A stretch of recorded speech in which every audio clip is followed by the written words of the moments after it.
So I don't have to try to get Drews to become a pro at something in order for me to fulfill something that I had in my heart back in the day, right? Yeah, because I think we do put a lot of pressure on ourselves. Like, just because I didn't get to enjoy that, I should make sure my kid gets to enjoy it and maybe gets to do it at a level that I didn't get to. It is important for us to just remember we're not trying to live through our kids.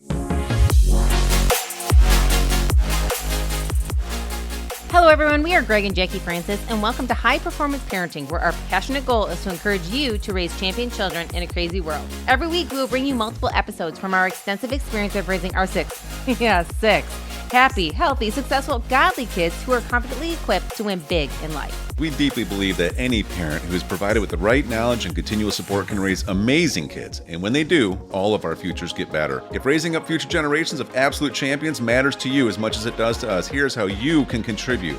Like and share this podcast with everyone you know. And together, let's embrace this journey of raising champion kids in a crazy world. Hey guys, welcome back to this awesome new episode with my hubby and I. Can't wait to share with you guys today. Gosh, what a full week it's been, hasn't it been, hon? Oh yeah, running and gunning.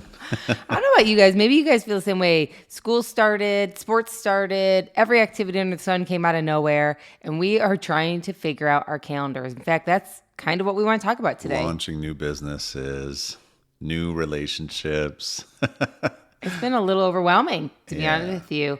And I think most people can relate to this. You get super excited about kind of starting the new school year and getting going, but once it's here, there's a lot on the plate. Yeah, that's part of what we do, right? Is managing as high performers, managing all these different compartments of our life and our time, and keeping a great attitude while we do it, figuring out the balance of replenishment so we can do it. And teaching our kids what it looks like. Yeah. To say no to things. Yeah. That's kind of where we're at right now. You guys probably can or can't relate, but we have 6 kids who all have different interests, different likes, different things they want to do. Greg went to a middle school, what was it, like a sports night. I went to a high school sports night a couple weeks ago, and all of our kids each wanted to be in a different sport. Like every single one of them walked up and picked a new sport, didn't they? Yeah, that's true. And you know, we come from a background where we played sports. Mm-hmm. So sports is important to us, but in the same sense, so is our schedule and what we're trying to accomplish and what we're trying to do. And it really gives us a good opportunity to chat with our kids a little bit about how, you know, how we need to prioritize things a little bit in our family. Yeah. Yeah, we can get into that a little bit today with maybe some examples about how we do that. I mean, I think a lot of it starts with the core of our belief system in our family. Before I get there, though, I have something for you. Singing in the shower is fun until you get soap in your mouth. Then it's a soap opera. I've just happened to you, actually. I've heard you singing in the shower. And we won't go over some of your dreams of opportunities where you want to sing on major stages. If there's anybody out there that wants a partnership with Greg, he would like the opportunity. I don't know if anybody else has dreams that are so vivid sometimes, but I have dreams where I like get called out of crowds and I get on stage and I can just rock some stuff out, man. Yeah, and you have groupies too. That's the best part about the whole thing. I would say that I'm like a 10 out of 10 in confidence in this category, but maybe like a 3 out of 10 in competence. Or talent. Oh, yeah. Oh, wow. I think you sound good in the soap opera arena in the shower, just so you know. Thanks. You get to hear it, you know? Yeah. You're welcome. Yeah, you and Drews. Drews is quite a singer in the shower, too. Yeah, he's definitely picked that up from his dad. To the point where I say, open the door and tell him to please be quiet. We're doing something. He's hilarious. We'll have him out in the yard doing some yard work or something. He's just belting it out across the neighborhood. We'll hear it from in the house. And we're like, what is that noise? But he's Sounds a great like a voice. coyote or something. I know. I'm proud of him. Most of the things he's singing are really good things, unless they've been hanging with their dad the night before and he's got his 80s track going on. Then our kids are singing things that I'm... Best music decade ever. Uh-huh. All right. Anyways, back on track here. So you want to talk through a little bit about what we're doing with just like this balance. Yeah. You know, I'll tell you guys, remember our podcast here, this is all about helping high achievers grow champion kids. So I know that if you're a high achiever out there, you probably have a tremendously full schedule and you're trying to always figure out how to actually maximize everything you do, be more productive? How do you squeeze more time into it? A lot of us high achievers, we don't do well with not having things on our calendar, right? We always think we want more free time, but then when we have free time, we fill our free time with something else. Yeah. And it's like this constant balance. Then you overfill it, then you get annoyed by it, and then you start simplifying again. But then when you simplify too much, now you're like, okay, I have too much free time. So what else productive could I be doing? And Yeah, that's so true. Then, and that's kind of what we're dealing with right now is that we went through a season, and maybe you guys can relate, where we weren't maybe as productive or had as many business opportunities or had as many activities for our family or our kids going on. And it was a good season. And I remember somebody saying, enjoy it now because before you know it, your calendar's going to get full. And I think we did enjoy it to some extent, but we started realizing that we felt like we weren't moving forward in life. So we kind of reevaluated and started really pressing into what we want, big picture in life, and started engaging in more activity. And so with that, though, came the discussions first with you and me to decide what we wanted to engage ourselves in, what business opportunities, what kind of relationships we wanted to develop, what kind of masterminds we wanted to be a part of. We looked at the big picture for you and me first, which is always important. I think it's super important for husband and wives to get on the same page with this kind of stuff and be honest about it. Like what you really want to accomplish for the next year or so, and what does that look like in your schedule for both of you? Because sometimes the idea sounds really fun and awesome. Like, great, we got invited into a mastermind that's going to be 6-month commitment with all kinds of activities behind it. Or, hey, we got invited to do all these amazing travel trips with people that we love and respect. Or, hey, our kids got invited onto a special team.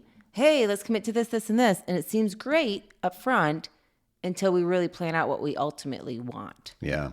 For you and I, because we have a lot of ambitions in our life and we have big goals and dreams, and, we want our family to be able to have a lot of opportunity through multiple endeavors that we create that are mission-based, important, change the world kind of things, that they can leverage their strengths and giftings in roles within them, so we can all double down as they, get older and get out there into the more of the quote unquote real world as adults. And so, you and I, we feel a level of pressure behind that, right? Where we're working pretty hard to build those things out. And at the same time, we don't want to miss the season we're in, right? And so there's that constant tension between the two. And but you know what? It's always been our philosophy. It's like, well, what would you rather do? Would you rather have time with your family, or would you rather be financially successful? And to you and I, our answer is always yes. Both. Right? It's both. I was like, right? Both. And would you rather have a really strong, deeply connected marriage, or would you rather be known as like a just business leader boss? Both. Both. Yes. Right? I think the definition is combined. Yeah. And I think it starts with just giving yourself some permission to do it. But then you just realize in order to do it, there's a lot of intentionality and strategy that has to be put into place in all these categories. And you and I, it's kind of what our wheelhouse is we are all about increase in finances and businesses because it's fun, it's fun to help other people do that too. But there has to be as much thought and intentionality behind your marriage, and with like specific actionable strategies of how, okay, we want our marriage to be more deeply connected in 12 months. Okay, but how, right? What's measurable, right? I mean, because I heard somebody say recently, if it matters, it must be measured, right? And if it's not measured, then it's going to be random, and there's too many other things in life that can pull your attention. And then you look back 12 months later and you're like, we're not more deeply connected. We don't have even any way to prove that we are.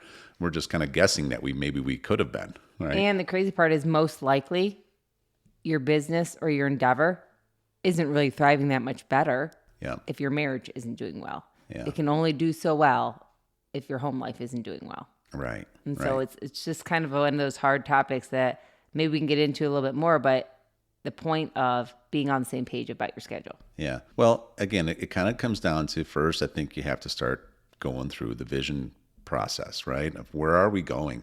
What is our marketplace business, financial goals in the next 5 to 10 years? Like, what are they? What are we aiming towards? Are we positioning ourselves through endeavors that actually can accomplish that right now?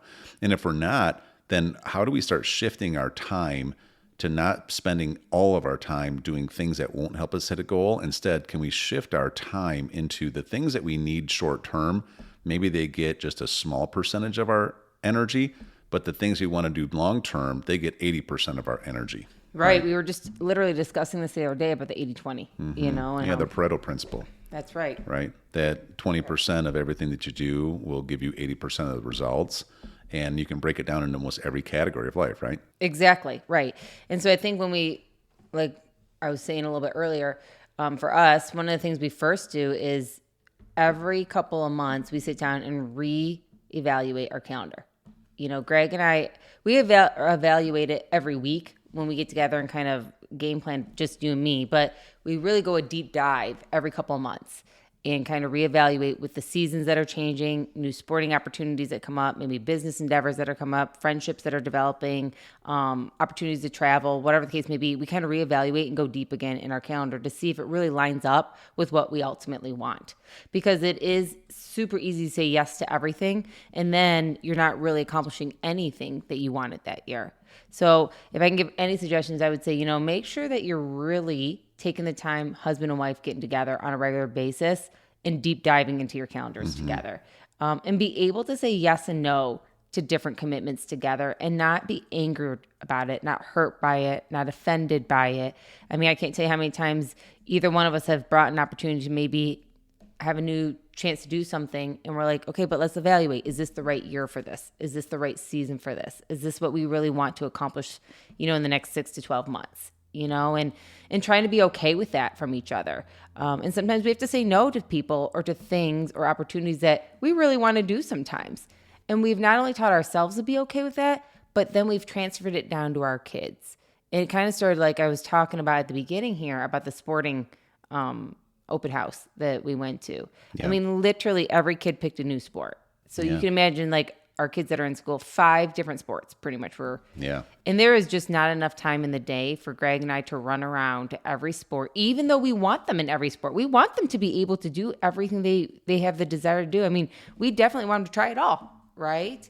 But what we do, we had to kind of evaluate and clump kids together a little bit, didn't we? You see, again, it's part of that philosophy. I'm telling you, there is so much pressure from the world right now that on parents that you're not a good parent if your kid doesn't get to do everything they want to do. Mm-hmm. And by the way, you know, your neighbor, their kid is in 3 sports and you see the mom and she looks like she's about ready to fall over because she's, you know, hopping out of her car after, doesn't even know where she dropped her kid off sometimes. Right. She's circling back at the end of the night because they're not well in the house. And the thing is, it's like there's so much peer pressure about this, I think. And you know, again, it keeps coming back to, all right, so you and I, we've discussed this. We've talked through, like, what matters more?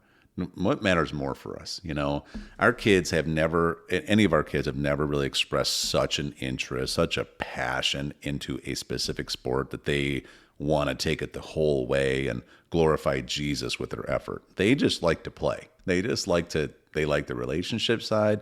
They like to go out there and compete because they're competitive kids. I mean, we're smart enough to realize that I played football. I did it at college level, and I would have loved to have been a professional football player. Like, would have loved it, right? But it wasn't there. It just wasn't going to happen. So I don't have to try to get Drews to become a pro at something in order for me to fulfill something that I had in my heart back in the day, right? Yeah. And it's important to know that. Yeah, because I think we do put a lot of pressure on ourselves. Like, just because I didn't get to enjoy that, I should make sure my kid gets to enjoy it and maybe gets to do it at a level that I didn't get to. Right. And so it is important for us to just remember we're not trying to live through our kids. Well, I remember, though, even when our kids were a little bit younger and we're putting them in a little soccer thing here or a flag football thing here or, you know, whatever. And just watching them interact with it and trying to take pressure. Because, you know, we're such competitive people that, you know, I'm getting annoyed because the kids aren't winning because the coach isn't just teaching them how to win. And, you know, and I'm getting way more into it. I'm getting more anxiety about this than anything else. But I'm watching the kids, they're out there giggling and they're laughing and they're having fun. And, you know, but at the same time, it was like I remember at one point, you and I just realized that I don't really know if our kids really have a deep desire to do something that, because if you're going to go like pro in something, I mean, this is like a full-time gig, like long way. I'm glad that they kind of know where they're at. They want to be the best at everything they do, no doubt about it. So I don't make it sound like we're not encouraging their competitive spirit, because we are. I mean, we don't even have to with our kids. They're so competitive.